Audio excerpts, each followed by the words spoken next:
Hello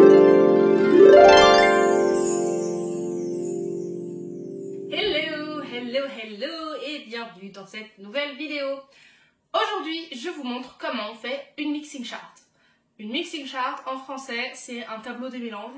Mais tableau des mélanges, ça claque pas beaucoup, donc on dit mixing chart, même en français. Si vous ne me connaissez pas, bienvenue sur ma chaîne. Je m'appelle Kathleen, je suis professeure d'art et artiste peintre. Et je poste des vidéos toutes les semaines. C'est parti, et je vais commencer par vous montrer le matériel dont vous avez besoin. Donc, la première chose dont vous avez besoin, évidemment, c'est du papier. Donc idéalement, moi je vais faire avec de l'aquarelle. Évidemment ça se fait avec tout type de couleur, hein. Vous pouvez faire ça avec de l'acrylique, avec de la gouache, peu importe, même avec des crayons de couleur. En l'occurrence moi je fais ça avec de l'aquarelle. Donc vous avez besoin de papier aquarelle. Il faut un papier qui soit assez grand pour toutes les couleurs que vous voulez mixer. Après ça dépend de la taille de votre palette, de combien de couleurs vous voulez mélanger. Mais il faut prendre en compte le nombre de couleurs que vous avez. Et il faut qu'elles rentrent toutes sur le papier. Ensuite, évidemment, la peinture. Alors moi, je prends, oui, mais ma peinture est dans une boîte Pokémon, bien sûr. Donc moi, mes couleurs, c'est celle-ci. Aujourd'hui, je vais travailler avec mes palettes aquarellables. Donc voilà, donc toutes les couleurs que j'ai, je les compte et je sais que je vais faire des carrés de 1 à 2 cm. Donc voilà, il me faut un grand papier parce que j'ai beaucoup de couleurs. Ensuite, évidemment, vous faites de l'aquarelle, de l'eau, du tissu, des pinceaux. Matériel classique. En plus du matériel habituel, vous allez avoir besoin d'une règle, d'un crayon ou d'un stylo. Moi je préfère faire au crayon de papier, mais alors ça c'est vraiment une question de goût. Et éventuellement une gomme aussi, si vous faites des boulettes. Et voilà, on a tout, on peut attaquer. Donc la première chose que je fais, c'est faire la grille. Donc là où je vais mettre mes couleurs après. Donc moi j'ai choisi 1 million de couleurs, donc forcément c'est très très long. Donc cette partie de la vidéo je l'ai fait en 800% ou 1000%, je sais plus. En vrai ça m'a pris 35-40 minutes parce que du coup je mesure, je veux que ma grille elle soit toute belle. Mes carrés font 1,5 cm d'épaisseur, voilà.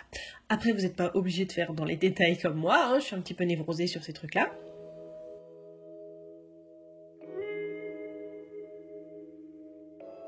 One eternity later. Pensez aussi à écrire les noms de vos couleurs. Parce que ça m'arrive de faire des grilles comme ça et de pas mettre les noms de mes couleurs. Et après quand je regarde, je suis en mode et donc, c'était qui? C'était quoi? Donc ouais, pensez à noter quand même le nom de vos couleurs. Donc ensuite, la première chose que je vais faire, c'est poser mes couleurs sans mélange, c'est-à-dire me faire une espèce de grille où je vois vraiment mes couleurs unies, chacune d'entre elles.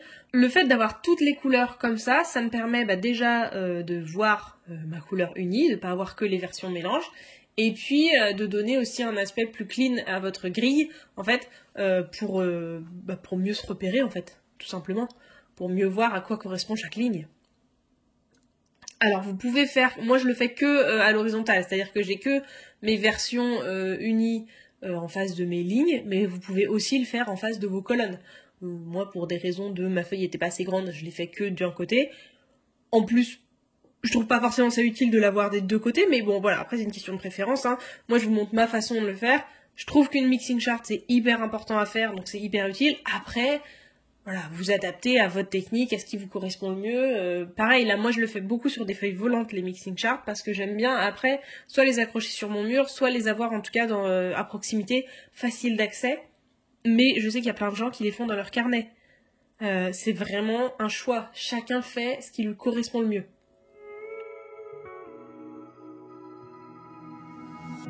Terrible things started happening when you walked away. So that's why I stay right here. 'Cause when all of my dreams seem so out of reach, you're crystal clear. You don't disappear, baby. No. So why would I unfollow you when you're the only thing on me? Donc là, je vais passer à la partie donc mélange. Vous allez voir que au début, je mélange chaque couleur une par une. C'est-à-dire que je fais mon premier carré, je vais mélanger mon hara avec mon miel. Ensuite, je vais faire le carré suivant, je mélange hara avec mocha.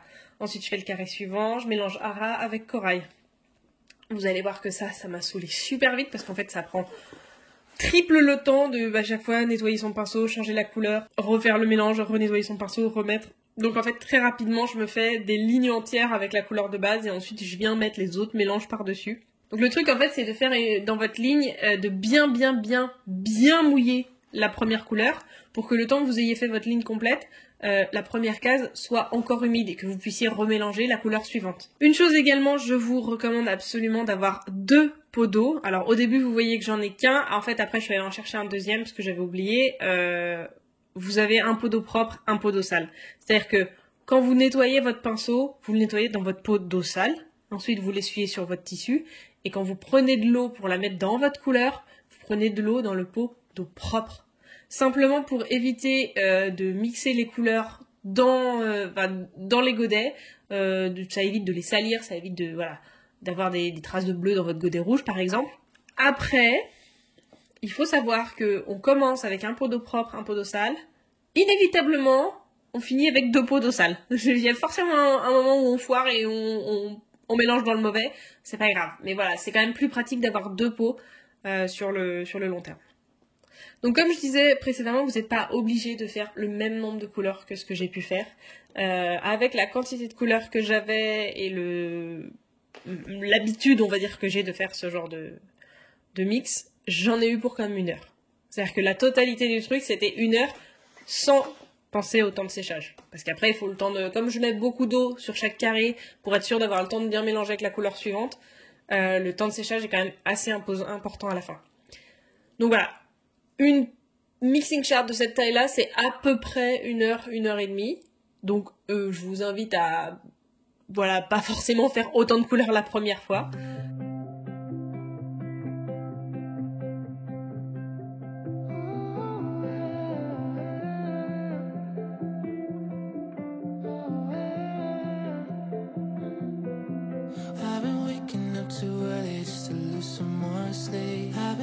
From my pride, well, I'm looking for a change. Oh, but what if I change my mind? Will I find my wasted time? There's somebody I look up to, I could only hope to be. If we had the conversation and know exactly what he'd say to me, what he'd say to me, he would say you'll be alright. If you know where to turn to, you'll lose this fight.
Some days I can't get out of my bed.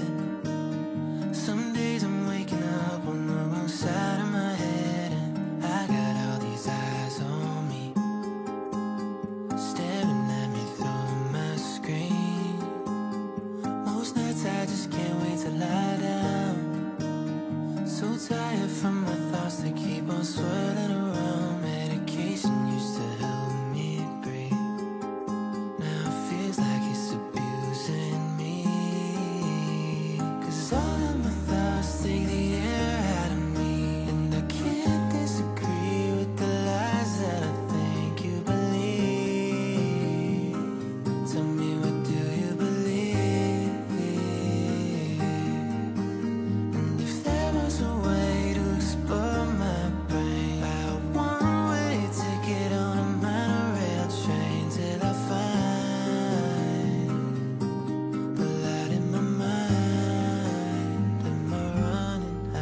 Une chose à savoir, j'ai une couleur qui s'appelle la Midas, qui est en fait, vous la voyez, elle est en bas à gauche de mes palettes. C'est une couleur dorée en fait, c'est une couleur avec ce qu'on appelle du mica, c'est des paillettes dedans.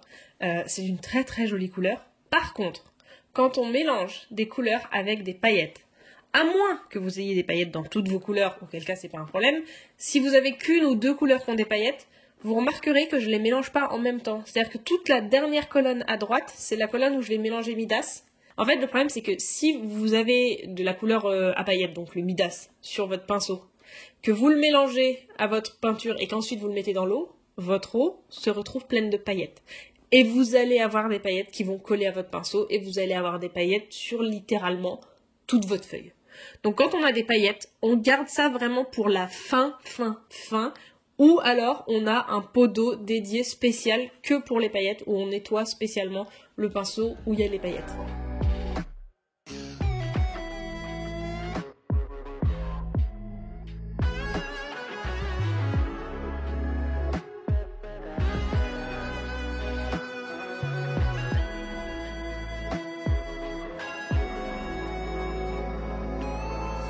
So why would I follow you when you're the only thing on hollow in me? Why would I go and hide the truth when I feel so empty without you?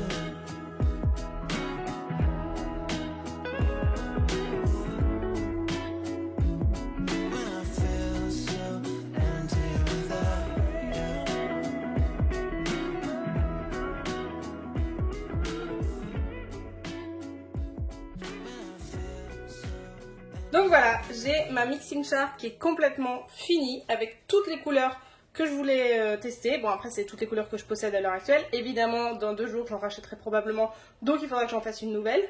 Non, j'en ferai pas une directement. Mais voilà, maintenant je vais venir à pourquoi c'est hyper utile de faire ça. Bon, déjà évidemment vous voyez qu'on peut voir toutes les couleurs, tous les mélanges, comment elles donnent. J'en prends une au pif, voilà, je prends le hara qui est un très beau jaune chaud. Je vois ce qu'il rend mélangé à toutes les autres couleurs.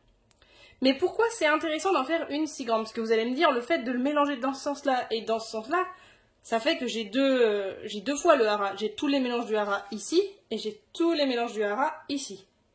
Mais il y a une différence en fait, en particulier dans les proportions que vous mettez. C'est-à-dire que sur toute cette ligne-là, le hara je l'ai mis en premier et ensuite j'ai mélangé l'autre couleur. Et en général, la couleur que vous mettez en premier, elle est en proportion plus grande. Donc là, j'ai tous les mélanges de hara avec une dominante de cette couleur. Là, à l'inverse, le hara, je l'ai mis en deuxième, sur les autres couleurs. Donc là, j'ai tous les mélanges du hara, du jaune, mais avec le jaune en couleur dominée. C'est-à-dire une couleur qui est en proportion moindre. Et là, ça devient vraiment intéressant parce que, par exemple, ici, donc là, c'est le mélange avec le pourpre et le hara. Et ici aussi. Mais vous voyez qu'on n'a pas exactement la même couleur. Parce que là, il y a plus de hara, il y a plus de jaune. Et là, il y a plus de pourpre.